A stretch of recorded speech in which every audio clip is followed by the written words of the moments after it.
Shanti, everyone.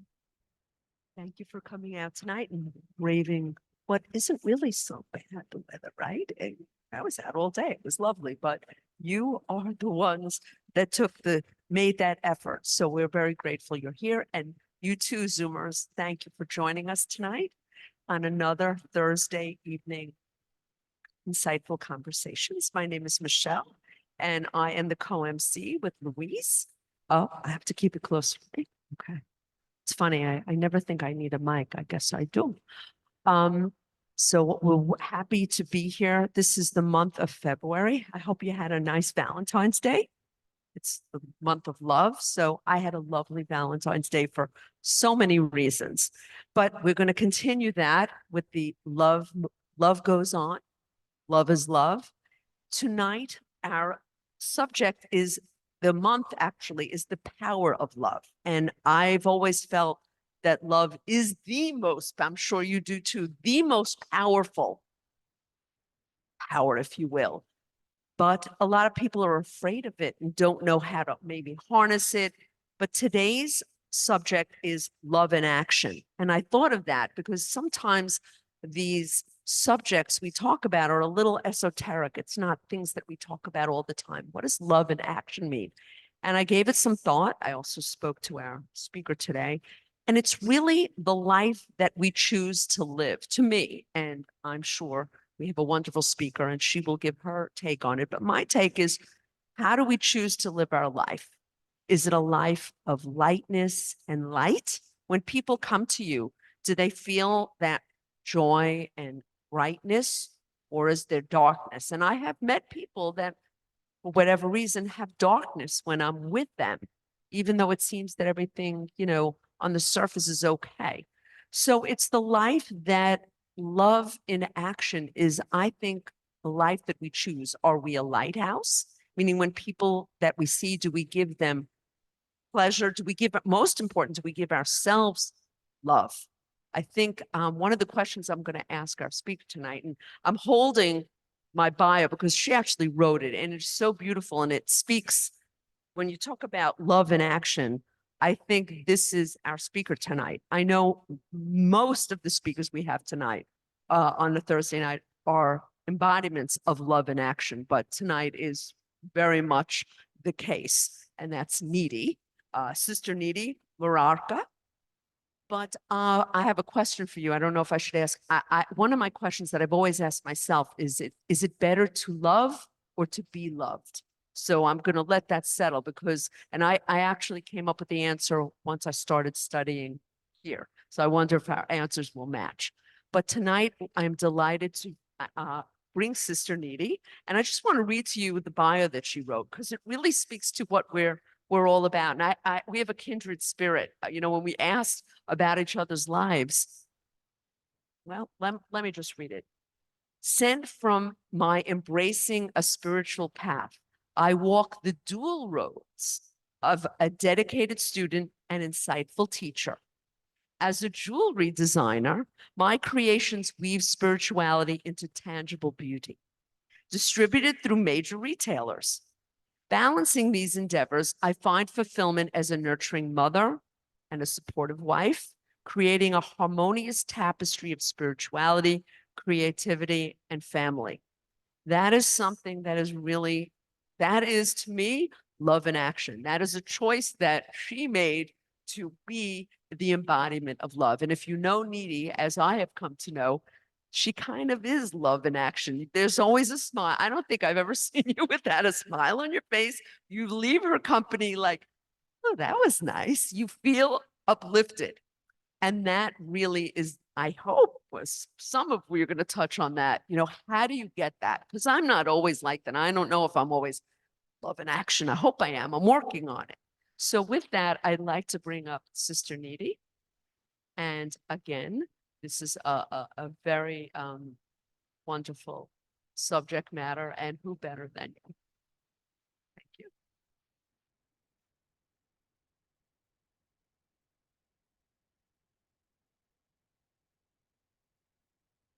A full-time job and a family, and how do you weave that into a life of love? with all that's going on. So we have a lot in common.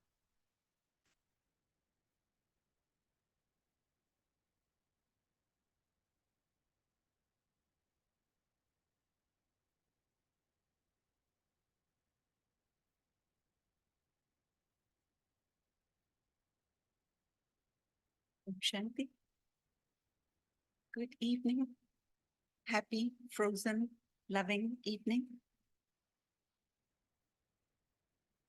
It's so good to be in person, but I know a lot of us are watching on Zoom. So, is that good?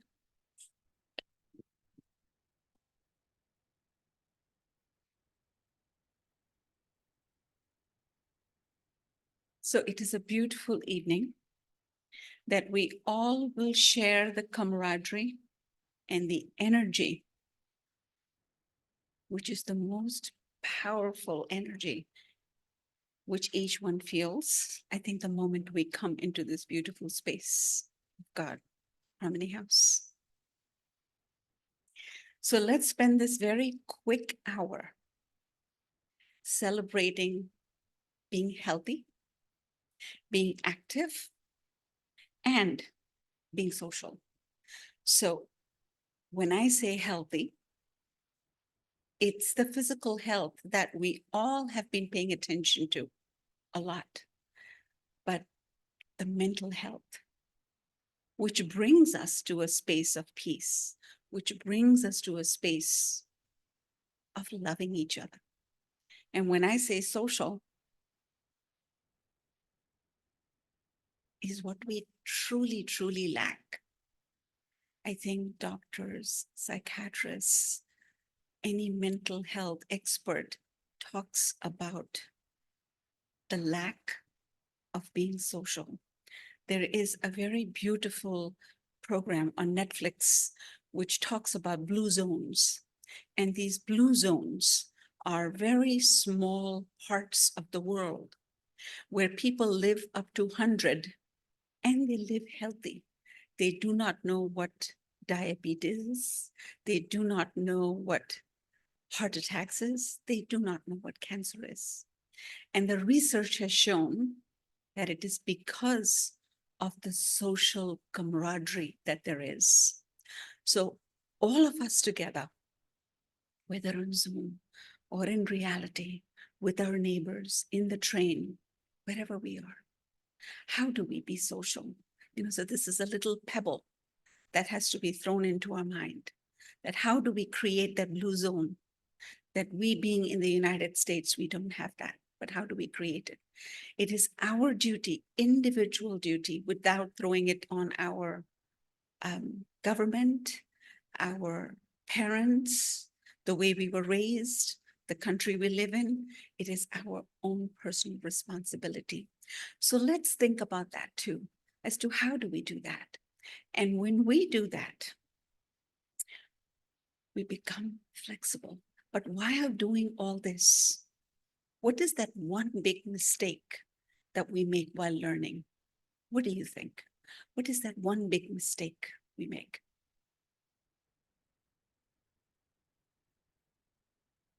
All your answers are right.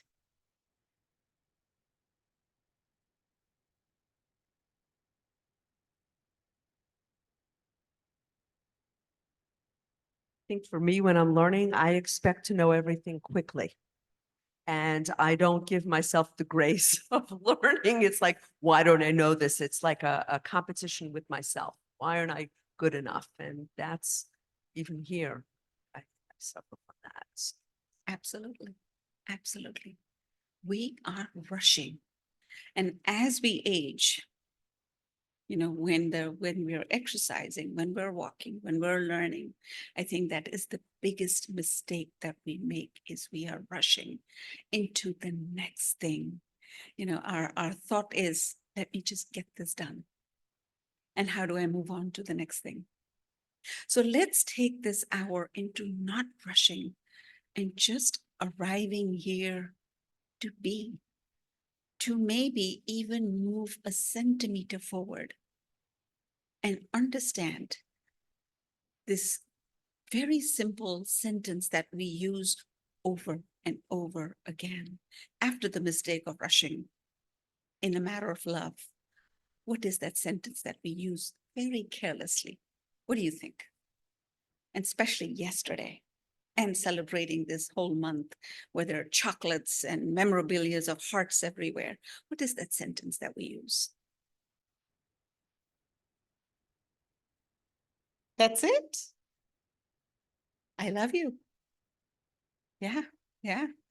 We have used it so carelessly and we have used it so loosely that that sentence of I love you has become like breathing air. In my own personal story is growing up where I grew up in the other part of the world. I never heard my parents say I love you. I have never heard them say that.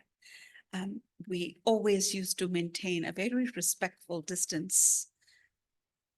But to truly know, even when the notebook was torn, before I went to school, my father would wake up to cover my notebook. If my uniform was not ironed and there was no power in the house, how my mother found a way to iron my uniform to get to school. And those were the very loud ways of saying, I love you. Until I traveled. And when I heard people say that, and I was like, this is something new of saying, I love you. So, what do you think? What do you think love entails?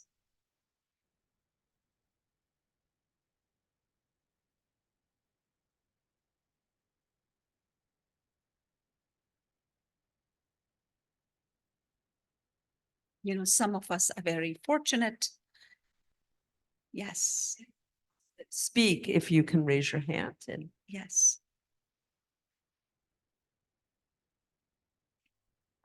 So I think a really good way to look at it is the 8 forms of Greek love, the 8 forms. So it kind of breaks it down into familial love, friendship love, romantic love, those kind of things. So like eros, agape, all the words that they have for love, that there's 8 different types in Greece, not in fact like older Greek culture, but I think that it's a good way to look at it, especially if you're thinking love is only between romantic partners. It's not, it's between friendship, it's between family, it's between all of these different points. I'm sure that you're going to touch on that, so I'll let you take the reins. It's very true. It is all that. But if we go back on dissecting these tiny little 4 letters that the entire humanity is based upon, is honesty.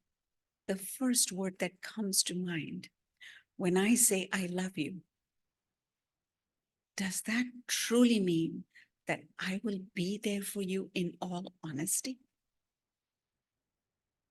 You know, there's a story that in a small little village, there was this little boy who used to eat a lot of sugar. And in villages, there is usually a teacher, a guru, a grandfather who advises. Unlike today, that we have therapists, or even better, we have Google. So the mother goes to the guru and says to the guru that my son eats a lot of sugar. What should I do? So this guru looks at the child and says, can you come back 7 days later? So the mother says, I traveled all the way to come here and be with you, and you want me to come back 7 days later? Okay, fine. She goes back 7 days later. And the guru looks at the child and doesn't say anything. And goes, do you have an answer now? So the guru says to the mother, can you come back after 7 more days? And the mother is getting a little impatient, but she respects the guru. And she goes back, comes back 7 days later. So now it is 21 days. So now the mother sits with these very sad eyes in front of the guru and says, what is the solution? So the guru says to the mother that I had to do it first. I love sugar. and I eat a lot of sugar myself. So before I give my advice to this little child, to practice doing that for 21 days, I had to get rid of eating sugar before I could look into this child's eye. Now that is honesty in love. To truly practice that and then share that. So the first foundation of love is honesty. Do I honestly say that?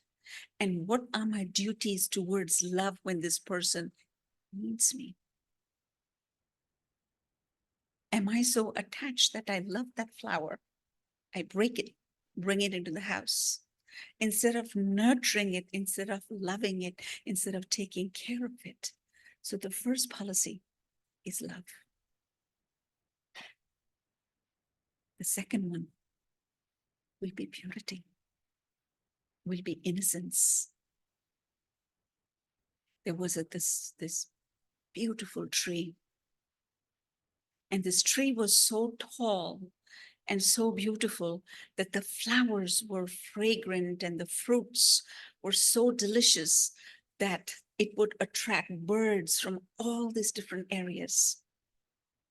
One day, a little boy comes and plays underneath this tree, and he really keeps appreciating the shade of the tree and the fragrance of the fruits and the flowers. And the tree looks at the little bird, at the little boy, and he says, "This is so beautiful that somebody is coming and playing in my shade." The tree gradually falls in love with the little boy and waits for this little boy to come every day. Now, this little boy cannot reach for its fruits. So the tree gradually bends its little branches so the boy can reach for the fruits. The boy is getting older. Now the boy starts climbing up the tree and caressing the tree, and the tree enjoys it.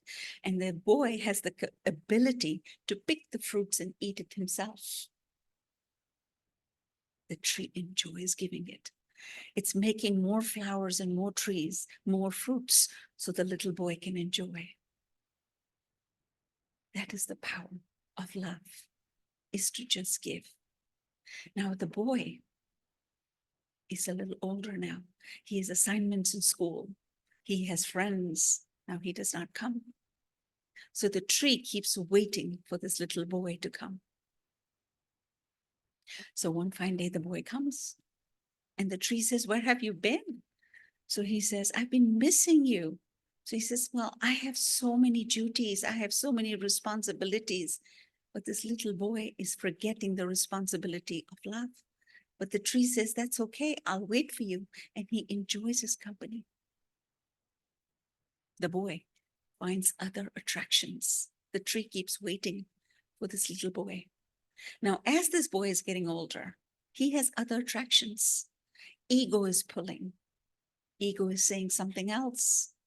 But love is just waiting and giving without questioning.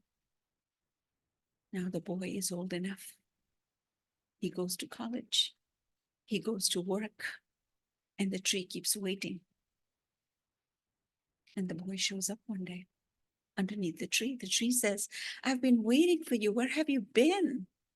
So he says, "I want money. I have to make money." Ego says, "I want money." This is the man's ego that's saying, who's forgotten the blissful love that the tree gave. So the tree says, "I have an idea.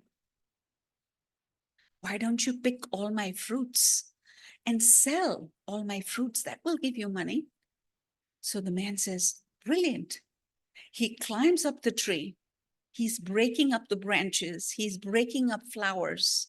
But the tree is so happy, like, "Take, please take from me." The power of love is saying, take whatever it is to help you. He picks all the fruits, goes and sells them, and the tree keeps waiting. The power of love is so beautiful. It keeps growing again. One fine day, days go by. The man comes back. He says, why do you wait for me? I have nothing to do with you. That was my childhood. This is the ego talking. The ego goes to what it needs. It takes the love away. He says, I need to build a house. I need to work. So the tree says, humans live in a house. We just live. Why can I build a house for you? So the tree says, I have an idea. Why don't you take some of my heavy branches? That will help you build the tree. The man says, brilliant. Now he cuts the tree. And the tree is so happy. Love is so blissful and happy and giving that it is even ready to give its branches, because love only wants to give. Now he's just standing with no fruits, no flowers, but he has a lot of big branches left. And the tree talks to himself and says, I will grow its fruit. I will grow again. Months go by. The young man passes again. The old man passes again and says, I need to make more money. The ego says, what I have is not enough. I need to make more money. So I need to go overseas. For that, I have to make more money. So love says, pause, because love is giving. The tree says, wait, I have big fat branches left in me. Take this, build a boat, and sail away. Ego does not look at it at all. Ego does not look that I have emptied my love. Ego takes the branches, makes a boat out of it, and sails away. And what does the tree do? The tree just gives and gives and gives till the last bit of trunk is left. So each one, if we truly carefully analyze this and become a tree that is so tall and so beautiful, who constantly has the ambition and the desire of only giving, that becomes love. That becomes my innate nature. That does not look at who I am giving, what I am giving, but I only become happy when I give. Imagine, take a second to visualize that tree and become that, and taking the responsibility of traveling into that busy city, New York City, and having this experience in our heart that I am that giving tree who is here to just give. How powerful is that vision? Visualize that for a second. Here at the Brahma Kumaris, we say that when we celebrate a festival, whether it is birthdays, New Year's, holidays, the celebration makes you become. So this month of celebration that we're celebrating, which is the month of love. And we just began our year and we wished each other New Year. So the newness, am I new? Am I really love? I celebrated love by eating chocolates. I celebrated love by giving hearts and cupcakes and cakes to each other. But did I really become that?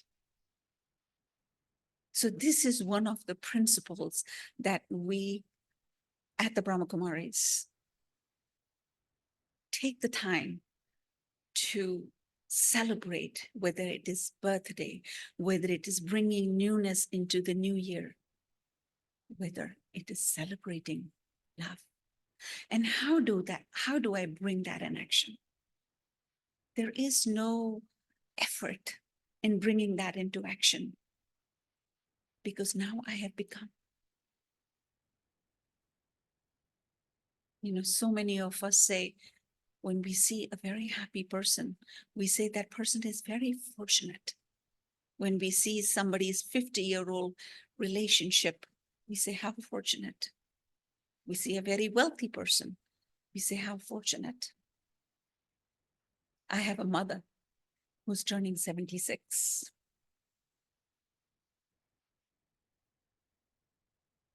And she's really my adopted mother who's adopted me.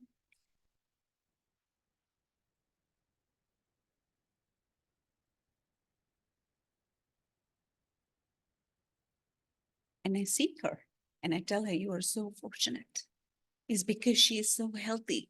She's so beautiful. And not one prescription drug. But where does the fortune come from? You know, we have very beautiful examples in our spiritual family. We have our very senior sister, and we call her mother. Her name is Neeti Mohini.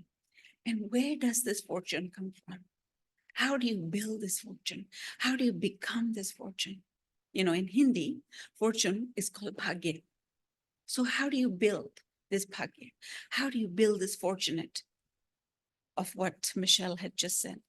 Is it easy to love or being loved? How do you become that? You have to earn it.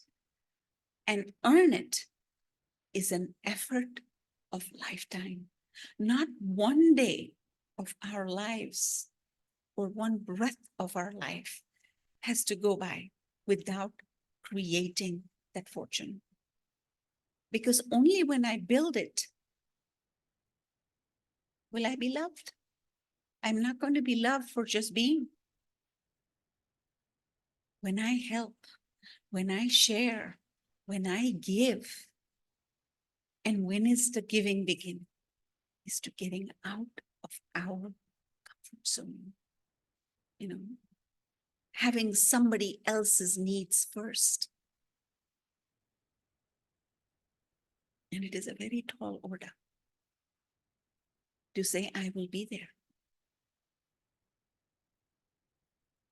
I want to write emails of thank you to our senior teacher who has been on Zoom for 4 years, every single day, whether it is traveling, whether it is medical emergencies, whether it is the most difficult situation, but the promise that I will be there at 7:30 every evening. Now that is a promise. And that promise creates fortune. That promise makes me lovable. That promise makes me want to fall in love.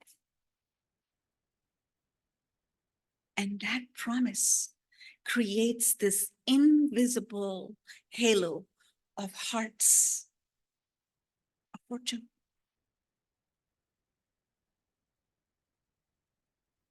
So when was the last time that I got out of my comfort zone and left the most beautiful 2 words that we constantly use is I and mine. I have to play tennis. I have to go here. I have to be there. I have to go to work. I have this. And the other one is mine. This is my house. I will shovel the snow that is around me because if anybody falls down next to my house, I will get sued. Do I get out of mine and think about the neighbor next door? Do I get out of my territories? And that is just a simple rule of anybody falling in love with you. It is a promise to myself which brings in the new year, which allows me to make the 2024 Valentine a little more special for me. Because now I'm not going to use the word my. I'm not going to use the word I. And these are all simple techniques, simple methods that until we don't apply, the results are not seen. So the application is a promise of love towards myself. Because love requires time. And what is that one thing that we all use over and over again? Is I don't have time. I love you, but I don't have time. So there is time, and then there is quality of time. Creating time for service towards me, let alone anyone else, just service towards me. So these little experiments that build endurance within myself. Endurance takes a very long time. You know, if somebody tells me that go walk a mile, and if I did not walk a mile for 5 days that we have the bad weather, I think I'll lose practice. So endurance is little tiny steps, very, very small steps. And that steps is towards the practice of the promise of time towards myself and the effort. Here at the Brahma Kumaris, we invest and we have been allotted a lot of time that we have given, that early morning hours where we study and we meditate. And I personally look at myself and I see the changes within myself. We have been taught different powers which come back to full circle of love. And one of the powers that I particularly work with myself is the power to tolerate. Living in a family, being in the workforce. And when you are the only one who is practicing this, you have to make your practice even more amplified because the rest of the family members are not practicing this. So one day, my late mother had made this very delicious pickle for me. And to get this shipped from India is impossible. And when you take it in your suitcase, you know, customs does not allow you to bring because it is food and it is all kinds of things. So when she visited me last in 1999, she bought this container of pickle, and it is a lemon pickle, which I did not take the time to learn from her. And that container had become a little old and ratty. So Roger, who's my husband, he loves cleaning. And I'm not home one day, and he goes into the pantry and he says, I will surprise her by cleaning the pantry. And there are so many little things from baking to cooking to all these different cuisines. What's it in the pantry?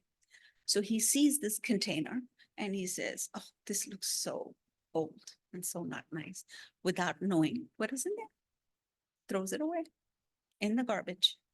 And then one fine day, I'm like, I feel like eating that. Months go by. And this was like the most prized thing from my mother because she was an avid cook. And there was just one prized thing that had left that she had prepared with her own hands. And if my sisters visited from overseas, I would share a tiny piece because that piece was my mother's love in that pickle. I asked Roger, that container used to sit right here. And he goes, I don't know. And I was like, can you think? Nobody else cleans this pantry except you and me. And he says to me, I think I threw it away because the container looked so old. And I just looked at him with such shock that really? And this power that I did not know had come to serve me. And this power of tolerance, which had built into love. It was like a human standing in front of me and telling me that what is in front of you is more important, which is him, than who left you this. So this power of tolerance that was harnessed and that was built over the years allowed me not to get angry at him, allowed me to look at him with love. And that's when I realized that this study is for real. This old Neeti, who had so much ego and arrogance within her, is really subsided, is really finished. So what I am trying to share is this practice of love that is so powerful, like you just mentioned, in so many different mythologies. Exists, but what do I practice? And how do I practice? And this is what God teaches us, that the more you practice, that power will stand in front of you and serve you. And that is the power of love, which builds resilience, which builds tolerance, which builds a beacon of hope. Because love in action is tested in a second. I could be exhausted, tired in a subway train, or somebody throwing your most favorite thing. Or when you are tired and exhausted and trying to sleep, and your 20-year-old son comes and tells you when you have to wake up at 4 a.m, "Mom, my neck hurts. Can you please rub some oil on my neck?" Do I look at it as saying, "Yes, I'll do it for you in a second," without getting tired, without questioning? Or saying, "I have to wake up at 4. I'm sorry, I can't do it." Right? So those are the powers that are built with constant practice. So this entire experience of love that God gives you is only an experiment. So I would truly, sincerely request each one of us to harness and invest and make that promise that lies within me, that I am worthy of making my own fortune, and I am worthy of investing this within here, because I will use it over and over again, not only now, but as many as time that I change this costume, I will use it. And that is the most essential, the most beautiful power. The power.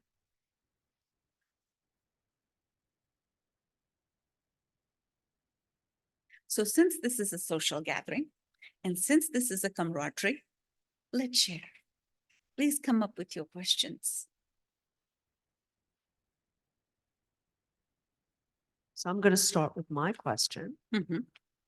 So when I was younger, and I don't even remember when, but I used to ask myself, is it better to be loved or to give love? And what do you think my answer was when it was younger? Louise, what was my answer? Be loved. Exactly. See, she knows me all too well. It was. I had thought, I really need to be loved. And subsequently, years have gone by, and especially here, it's the opposite.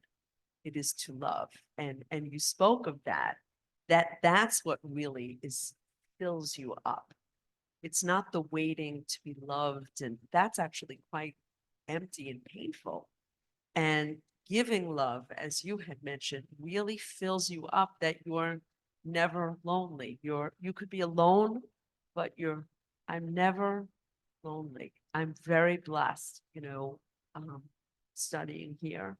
And as you said, a social, and it's true when you come here in this space, and not just in space, even, plenty of times every morning, I'm going to the city, I'm on Zoom. I'm on Zoom. I heard you this morning on Zoom. I was on the railroad. You are listening filling to yourself. Zoom. I was with everyone, and that really is, that's better. So that's my take. Yeah, absolutely. Because these days, whether we're looking for relationship, I have young boys, so I am surrounded with this very young energy, and these are all the Gen Zs and the millenniums, and they're talking about relationships and they're talking about love. And they talk about relationships and they say, it's not worth it. And I'm just listening to their conversations. They go half empty and they're waiting for the other half to fill in, maybe 75%. And 25% is like, yes, I'm ready to give. But do I go into a relationship where I am half full, 75% full? So what you are doing is you're filling yourself. Yeah. And it's a practice. It did not come overnight. It is something that you think about, work on every day, and it comes with, I always said as well, I never could give compliments when I was younger. If someone looked nice, I would just, "Huh." And then I started as an experiment. Let's see what happens if I say, "Oh, you look nice," or, "Oh, that was such a good report you gave." And after a while, it became so natural. It filled me up. Now I can't remember the other time. I think it was my insecurity that I just felt, so I practice it, that I imbibed it enough that it became such a part of me. And you said, is it honest? It's honest, and I check myself to see if and I use the word compliment, but that love, it's real now. But it took practice and a concerted effort to change myself. So I always think about that. And when I say to someone, "Oh, you did I really, really, really mean it." And it happens more often than not. I could see good and I'm so grateful for this, because this just makes it, it's easy. Love should be easy. 'Cause It it's power. probably is easy because it's there. It's power. It's It's power. innately there. It's innately there. It's just that we forget to give, and we forget when we forget the power of affirmations, the power of appreciation. It's there. So this was wonderful, and there were many elements of love that came up. And I'd like to share the practice of meditation and love, and personally seeing it in a different eye, in the sense that here with the Brahma Kumaris, the practice of loving anyone unconditionally, not just your family members, those you live with. Do I have that love to share with strangers? Absolutely. When I see them, there is that sense of that I can share the love. And recently, with all what's happening around the world, there was definitely this feeling that they are my brother souls. And the meditation centers around the world, including us, and I'm from Peace Village, upstate New York, myself and Sister Anne. And we were sitting as a group and focusing on the globe, sending love, sending light, because we felt that this planet is being shared by all of us. We are one family. And to experiment with this universal form of love, which we call a soul conscious, soul to soul. Some people say brother to brother's vision. And also, because the practice here is also connecting with the light and feeling that flow of energy that is transcending, and it's coming to me, and I'm sharing that, like just like the sunshine. It's unlimited, it's giving. And recently, for some reason, I was, listening to stories about this. I don't know if you've heard about this woman called Amma, mother. So we had a heart-to-heart conversation in the retreat center upstate. So one of the guys, he was sharing with me that I met this mother, and she's called the hugging mother. Don't know if you've heard about her. And I was a little curious because I heard mention of this name many years ago. She came to Manhattan. There was a long queue of people. They were waiting to be hugged. And I was saying, what is in this hug? So I read the story, and what I found was that she grew up in poverty. But the little that she had in her home, she would share it with neighbors and friends. And the feeling of affinity that they are mine, these people are mine. And she didn't have much to give, but to give them a hug. She felt compelled just to give them a hug as a teenager. And it was something that transpired in that hug. It was a love, but also the other people feeling secure. They feeling that here, someone care for me, someone know me, even though she's a stranger. And amazingly, in this lifetime, she has hugged more than 40 million people, if I read it correctly. And what she was sharing was that love, and just you will see men, women, children, everyone queuing up for that love. But it's that sense of the generosity of spirit to just share. And I guess she's connected in her own way to that higher power that is allowing her to just give and give and give like the river, like the ocean, unconditionally. So I think as human beings, we all have those traits, but it's covered with layer and layer of stuff. We don't, but we all, understand love, we feel love, we like to be loved, and it's there within each one of us. We have forgotten it. And I think if you spend some time to reflect and understand that I am that being of love, and if I connect to the source of love, then I could always replenish and also to share that. Absolutely. Well said. Well said. Neeti, there are a couple of questions from the Zoomers. Mhm. Thank you, Louise, for that. So one of them, it's actually more of a comment, that changing that possessive habit of what is mine and learning that what matters is the ability to give and not to own. So thank you for that comment. Yep. And there's another comment. I definitely agree with you. When we slow down, I like that. Slow down is an important thing. We, as you had mentioned before, haste. When we slow down and observe, we see and feel loved. But how do we, all right, here's the question. Mhm. How do we slow down in today's busy world? Valid question. It's hard when people expect, but I'd like to hear your response. I have a response, but I think you can answer better. I think these days we have learned the art of organization. There are physical organizing skills for closets, for homes, for everything. It teaches you how to meal prep, how to get ready for the entire week. How will you have meals in your refrigerator? How will you clean your house? We have so many different avenues that teach us organization.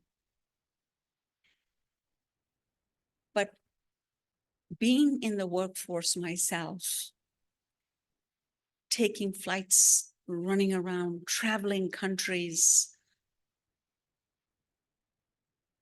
I came to a realization, what was the purpose? Once we understand the purpose of my life, yes, we have to raise children. Yes, we have to pay bills. Yes, we have to go to work. Those are the duties. But once we chisel all the rest out and we become truly honest with this mirror in front of our heart and ask ourselves, what is my purpose? When I begin to see my purpose, whether I want to go to work and I want to make exercising the most important part of my life, or I want to go to work and I want to make ABCD things the most important part of my life. There goes my time. But when we say to ourselves, I am going to slow down, that is the first promise. This magic between the universe, the highest authority, which is called God, time at the Brahma Kumaris, which we call the child of God, which is time, drama, that magically begins to work with you. And it just gives you what you want. But you first have to want it. It's there. Time is there. But do I truly want it? And it will create that pocket for you. You will instantaneously get energy to wake up half an hour early, to meditate, to sit in silence, to reflect. There is something that will happen. And within this 24 hours, it's like you stealing time, and that time will become yours. So it is first you wanting it. So want it first. Be honest with yourself. Make this resume for the universe, for time to listen to you. And I promise it will work hand in hand with you, because it did for me. You know, I think of what you said before, and I think of Gandhi Ji, and he, I remember the story, I think I heard it here, that he was so busy. I mean, literally, we don't have to go into the history, how remarkable his life was, how busy he was, but every morning he would have, what we call Raj Yoga, he would meditate. And one of his aides, his top aides, said, "We are so busy today. How do you have time? You don't have time to meditate." He would, and he said, "I cannot get through the day so busy without meditating." In other words, he wouldn't dare approach the day without a union with the spiritual being. So I always thought, if he made the time to connect in his remarkably busy life, who am I not to make that same But time? it is wanting it. You have to have Want the it. Oh, desire. Absolutely. We call it pure desire. You have to have the pure desire to learn it, to understand the craft, and to have that relationship. Again, that is love with time. And time is going to work.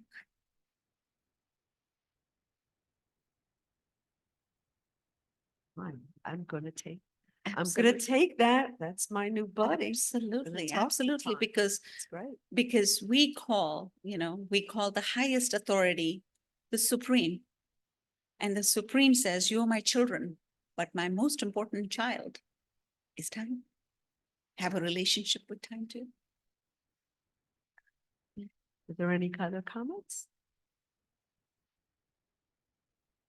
Kind of said a lot to churn on. It was Yes. beautiful. Yes, Right? so we've beautiful. had a little chit chat.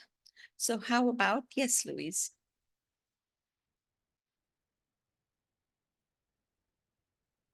That was beautiful. I just want to comment on what happened with your pickle jar.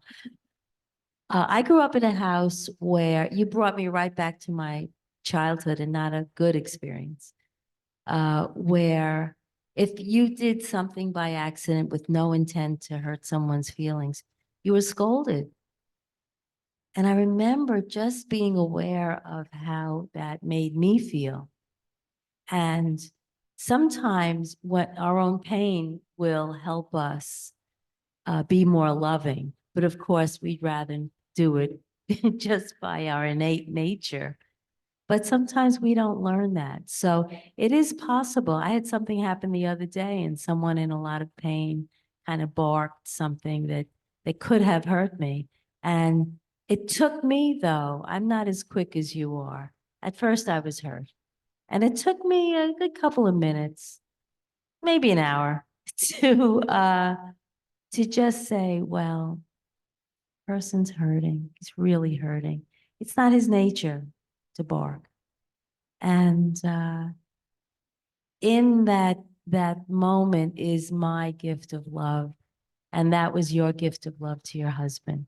Absolutely. But yours really hurt. Mine was just a fleeting moment.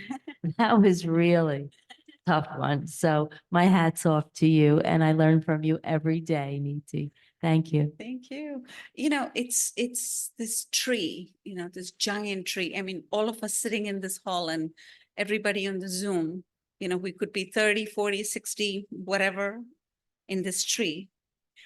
And the tree has been giving fruits.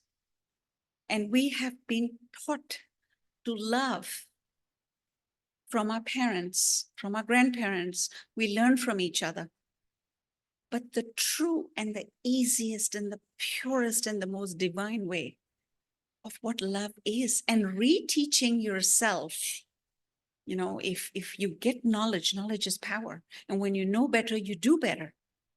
But reteaching yourself how to love from the point of divinity is hard work, requires time. And that is the promise of time to ourselves, because now we have to learn to love with divinity, not humanly love, but divine love, which I call happy love. Like that too. You mentioned that before we had this, when we had our little discussion, happy love. I'm going to use that too. Yes. So thank you so much. That was really very special and sweet and like honey in the mouth. I'm going to leave. So if you wouldn't mind bringing it all together, if we can have a short meditation. Sure. Sure.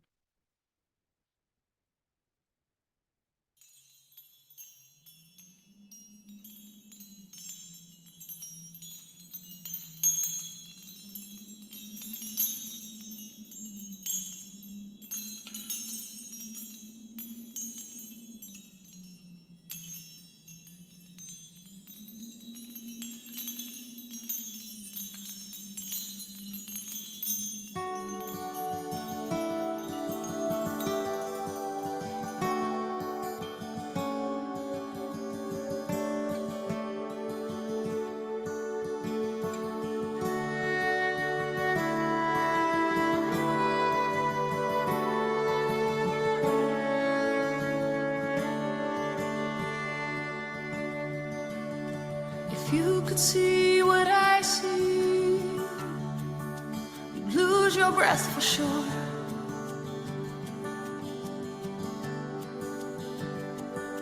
You are the perfect replications and the ones that I adore.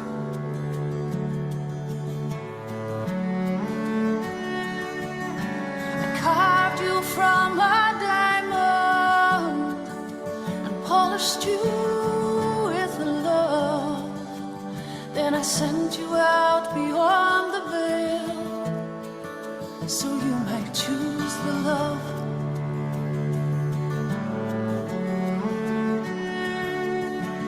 Oh, my sweet creations, your beauty makes me weep. Oh, my sweet creations, the whole world's at your feet. And one day soon you'll see it. If you could see what I see, you'd never lose your smile.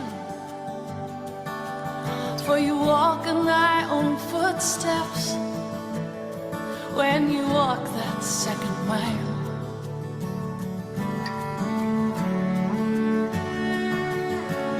These are more than words, my love.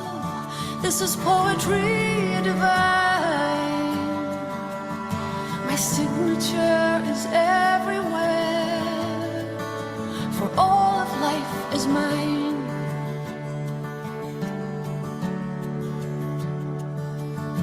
One day you'll see what I see, and you'll come to realize that every tear you ever cried, I wiped from my own eyes. I know your every feeling, and I felt your every joy. But you and I are one, my child.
you could see what I see, you'd lose your breath for sure.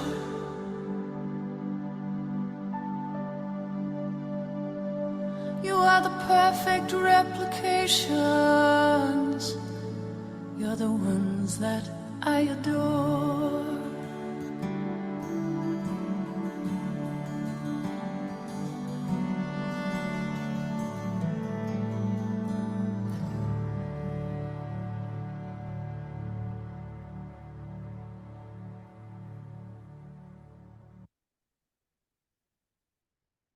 So I would truly like to thank each one on Zoom, each one in person, because when we take care of ourselves, we can take care of others. Service to others, we pay for our time on earth. So you like it, you pass it on. So let's take both our hands together, since this is a social thing. Ready? Now, let's open it, make it a flower. Bring this flower towards our head to receive divine knowledge towards our hearts and hands of gratitude. Namaste and Om Shanti. Namaste. And Om Shanti to you and to everyone and to our wonderful Zoom family. What? Very nice. Welcome. Glad you joined us. So you know what's funny? When I was thinking as you were speaking, I actually got to see love today. You know, it was almost like a physical presence here today. Because you think that love, you know, what is love? It's ineffable. I actually saw love today. So thank you for being with us today, because it was all of us together. It's really special. It's beautiful. It's just beautiful. So we continue next week, as we always do. Unconditional love to the self and to the world. Boy, we got a lot of work to do. Mhm. Okay. Unconditional love to the self is okay. The world, boy, we got a lot of heavy lifting, but we can do it. Excuse me.